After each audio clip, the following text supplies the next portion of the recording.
And we're back with another picks and predictions video for UFC Fight Night, Whittaker versus de Ridder.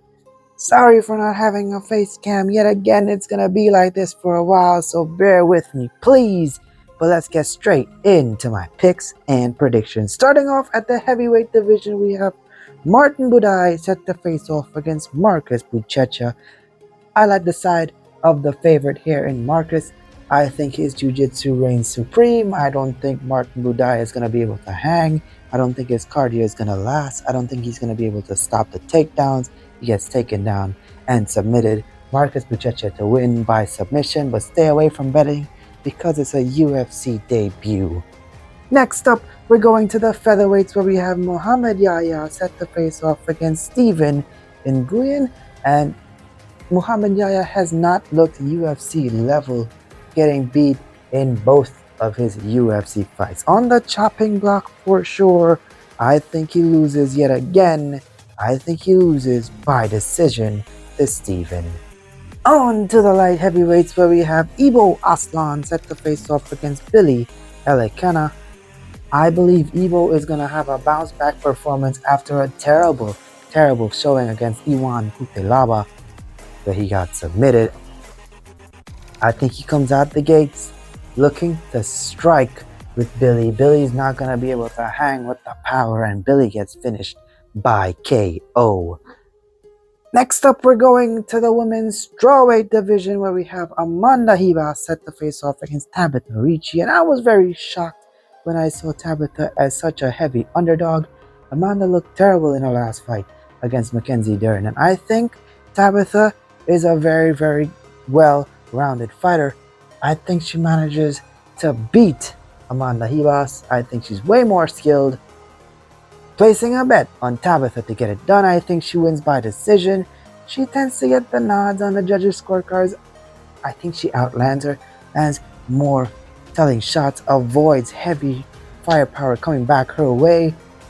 Just squeeze it out. Next up, we're going to the bantamweights, and it's another underdog that I like. The Blackshear set to face off against Davey Grant. The Blackshear, yes, he has wins at the UFC level. Yes, he has been submitting people, but it's not been high-level opposition. Davey Grant, even though he's been losing, he has been losing to high-level opposition. I think Davey Grant manages to avoid being taken down and controlled. I think he keeps it standing, and I think he wins a striking bout. I really like Davey Grant as the underdog here. A lot of things can happen with underdogs in these fight nights. People underestimate Davey Grant because he's old, but you gotta remember these grizzled vets are good.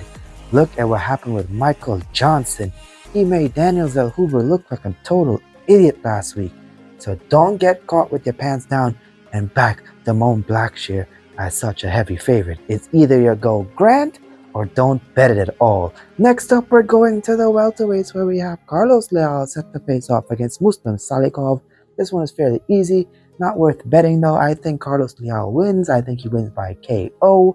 On to the next one where we have Bryce Mitchell set to face off against Said Nurmagomedov in his bantamweight debut. Going 8-3 in the featherweight division. He has looked good at the featherweights, but now he's facing off against a guy who's more skilled than the guys that he may have been matched up against, with the exception of Jean Silva.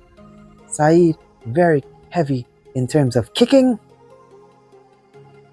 susceptible to being taken down, but I think he manages to keep the fight standing and win a striking battle, winning by decision. Bryce Mitchell, he has good jiu-jitsu. I don't think he gets caught with the guillotine, but it's always possible.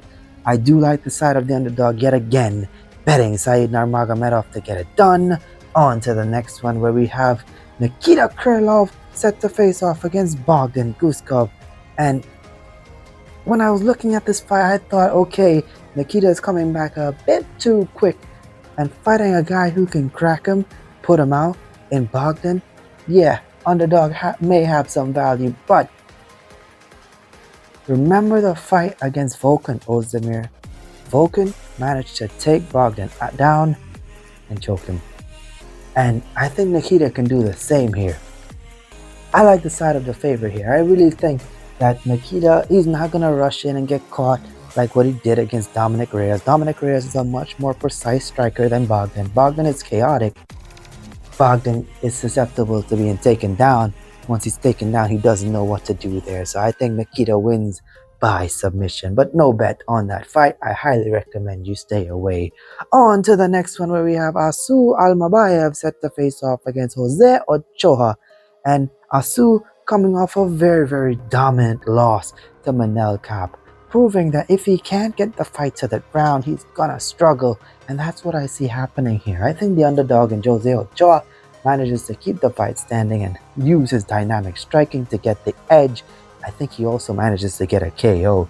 Look at what happened against Cody Durden. Cody Durden is one hell of a wrestler. He's going to keep trying and trying and trying until he gets the takedowns, but Ochoa was able to stop that, and at the start of the second round went in for the kill and got him. Similar fight for this one, I see it happening, so Jose Ochoa to get it done. On to the middleweights, where we have Shara Magomedov set to face off against Marc-Andre Barriault. I don't like neither of these fighters. The odds are way too heavy for Shara.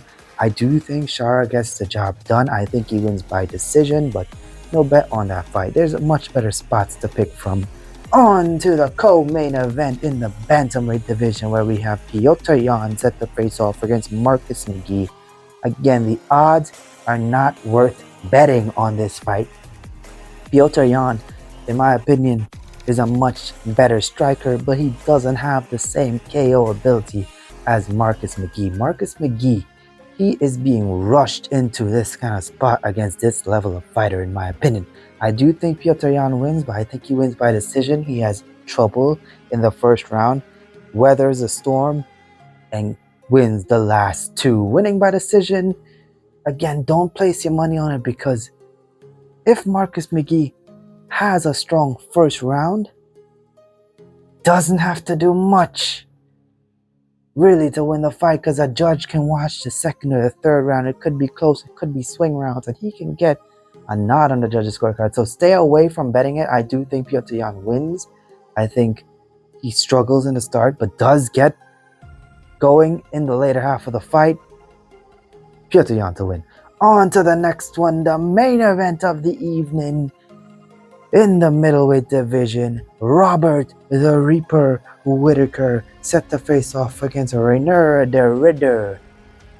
And boys, I think Reinier is being rushed into this spot. He has been looking confident. He has looked great in his last couple fights. Looking at the fight against Bo Nickel, he looked like Bo had no business being in there with him, putting him out with the body shot. The problem is Robert Whittaker is not as low level as Bo Nickel. This is a huge step up in competition.